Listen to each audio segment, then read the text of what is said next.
Good afternoon.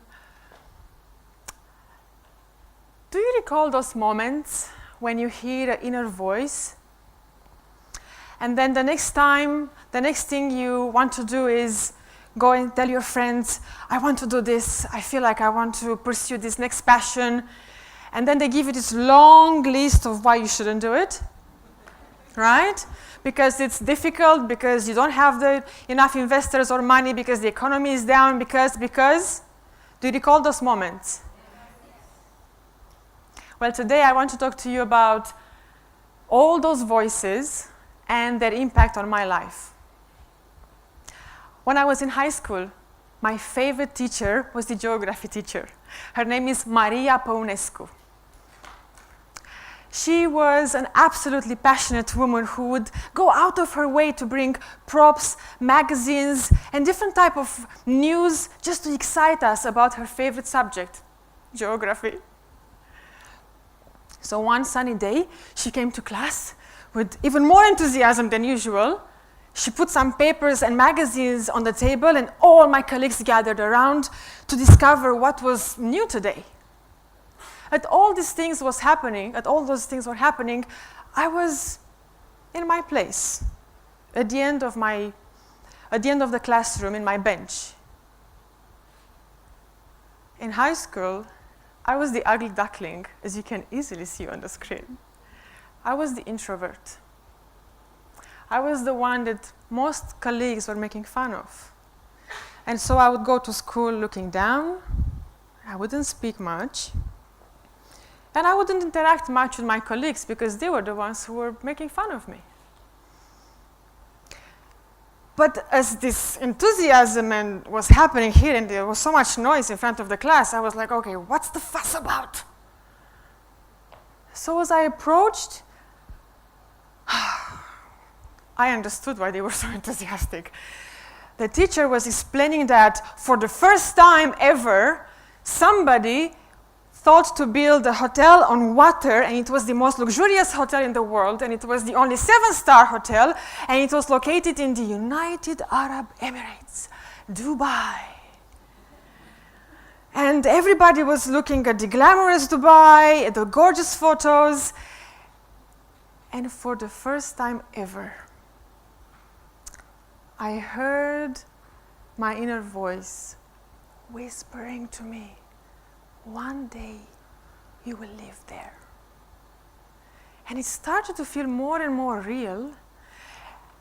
And with this enthusiasm, I found myself speaking out loud. One day I will live there, which was immediately received with a lot of laughter. Ah, ha, ha, ha. Oh, you're speaking? Oh, that's so funny. Oh, you, the farm girl? Listen, how can you? Your mother will never let you leave the farm because she needs you to work there. Did you forget we live in Romania? How are you going to ever go to Dubai? That didn't feel good. But what I've done is I trusted that knowing. I went back to my bench and I started daydreaming about Dubai. And I was wondering, how can I get from here to there? Because the how was kind of impossible.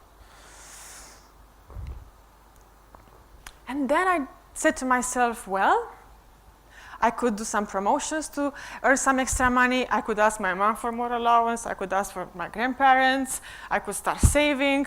When there is a will, there is a way. Don't we all know that? After looking on, I think I looked on Google. I don't remember. It was a really long time ago.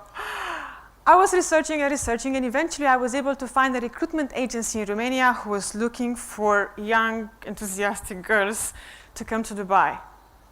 And I convinced them to take me. I was ready. I had enough money to pass some exams, to travel, to buy my ticket.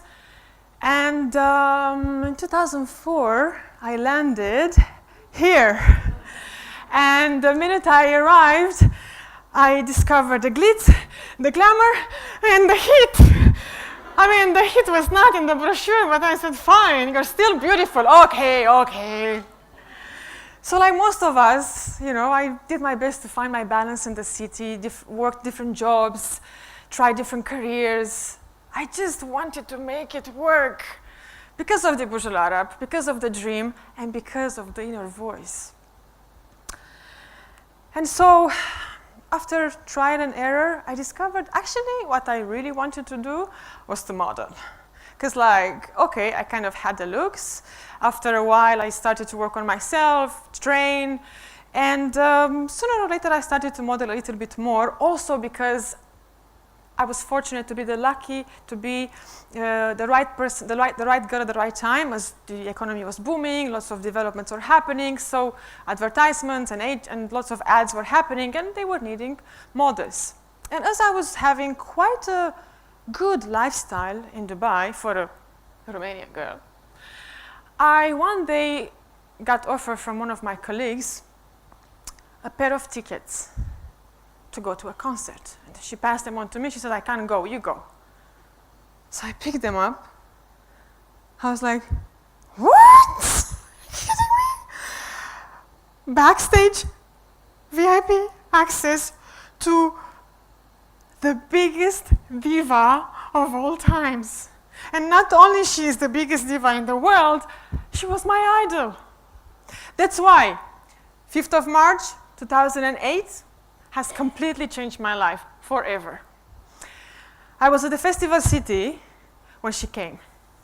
I was backstage, and I could see her silhouette, her tall silhouette, her strong aura, her golden hair, and I heard her saying and singing, all by myself, don't wanna be all by myself anymore. Of course, she does it better than me. We all agree on that. Fine, fine, fine. I know, fine. But I was observing her, mesmerizing thousands of people at the festival city. My heart was beating faster. I was next to her husband. And I could see her coming and changing, and I was just struck by her beauty and strength and her grace. And I just asked God, I said, God, hello, anybody home? How can I be a little bit like Celine? Okay, voice, no, fine. But how can I be a little bit like Celine Dion?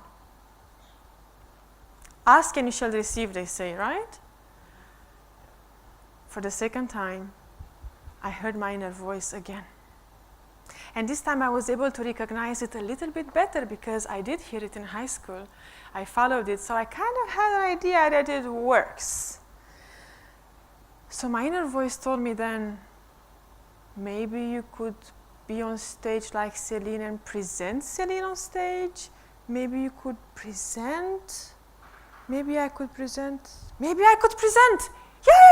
Yeah, okay. So I went to my friends, to my family, my colleagues, and I said, guys, I'm going to become a presenter, yay! And they said, but Andreea, how?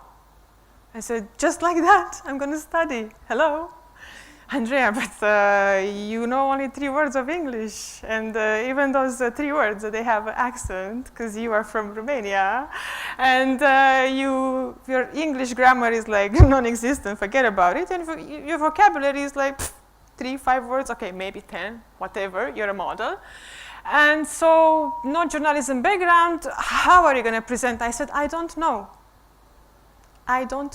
but I know I want to present. So I hired a coach. I went with enthusiasm, brought new notebook because I was to become a presenter. Took the first session, and after the assessment, the verdict from the coach was, no, you can never present. I said, why? Oh, you're laughing now, but I was not laughing, I was crying. Seriously, I was crying. I said, well, I can pay you, you can coach me, it's very easy. I don't know, you know, I pay you, you coach me, it's a very simple transaction.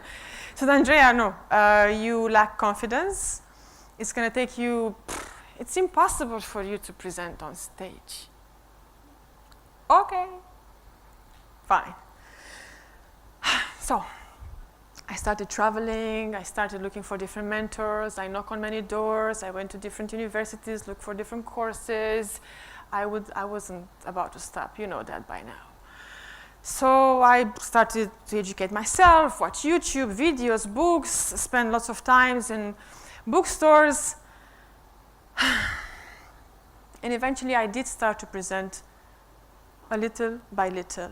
And a pro bono event there, a charity event there. I got comfortable on stage, and it started to work. And then one day I got a call from an event organizer who said, we are looking for a presenter for the biggest event of the year. One of the wealthiest and most successful people in the world is going to have his 50th birthday party at the Burj Al Arab. I said, okay, I will be there. You don't have to tell me that twice. So that day, I got to wear a very, very tight and black glamorous dress designed by Michael Cinco, and this dress was modeled just 2 weeks before by Jennifer Lopez, so that day I was feeling totally J-Lo. The Burj Al Arab looked like a different universe altogether. The ballroom looked like golden with flowers.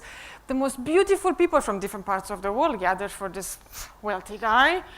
And my responsibility was to introduce on stage the biggest entertainers in the world. Amr Diab was there, Alabina was there, Gypsy King. The Russian ballet itself came to the Burj Al Arab. This guy had like the longest, most expensive Guinness Book World Record fireworks in the world. And as all of this was happening, I just took a moment with myself. I pressed pause here. And I heard it again. You know what, right? My inner voice. I heard it again, and this time it told me, you are holding the microphone, aren't you? I said, yeah. Your dream of becoming a presenter became true. Okay, very much true. And you are the Burj Al Arab, aren't you? I said, yeah, I should put this photo quickly on Facebook for my high school colleagues to see it. Like ASAP. I am sure I shed a tear or two because that moment was the biggest turnaround in my self-esteem and confidence. Nothing and nobody can take that moment away from me. I've worked, sweated, cried, practiced to reach in that moment, and it was mine, and it was earned. And after realizing that level of confidence, I said to myself, maybe I can take my entertainment, soft skills, presenting skills, and my newfound confidence and pass it on to others and share it with others. And so I've started a new journey. I went on to study public speaking, got certified, worked a lot on my skills, and I've started to be a public speaking and confidence coach, helping companies, executives, different level of managers, CEOs, entrepreneurs to present, to pitch, and be confident. I've been a public speaking coach for the last 3 years, and people come to me with different symptoms. People come with different symptoms. I'm afraid I will forget my lines. I'm afraid something will collapse. What will they think of me? What if I don't look good enough? What if they don't think I'm smart enough? And all these symptoms, after 3 years of research and working with people, have one core problem. And the core problem is fear of the unknown. And most often, before I go into the soft skills, speak in this way, breathe in this way, the soft skills are there. They are in the books. Everybody can read the books and can practice, but how do we now work on the fear of the unknown? Most often, I give them the same answer because what I know is the connection with inner voice. So I tell them, what if I was afraid of the unknown, and when my colleagues in high school made fun of me, I would have listened to them? What if I would have listened to their voices and not to my own? What if, when I went to my colleagues and friends, when I was modeling, and I told them I want to become a presenter, and I've listened to them and to the coach, what if I wouldn't have become a presenter? What if, instead of being today with you in your beautiful company, I would have still been a small farm girl somewhere in the smallest city in Romania. And when I ask them those questions, it helps them, their face changes. And so, all what I know is that when you listen to your inner voice, you're able to take a courageous step forward. And the first step is the only one that you need. Once you have done even half step into the unknown, and if you do it once, the second one is so much easier. That's exactly what I have done. Today I've asked you, what is one goal that your inner voice is telling you today to do? That's what I have done when I was in doubt. I could literally speak only a few words of English.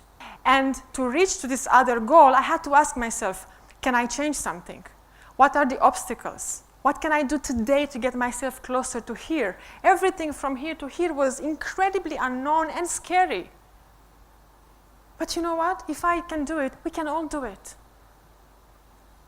So, my one piece of advice for you today, as much as you can, sit with yourself in meditation, by the beach, in your favorite armchair on the couch in the morning, and just listen to your inner voice, and by all means, honor it.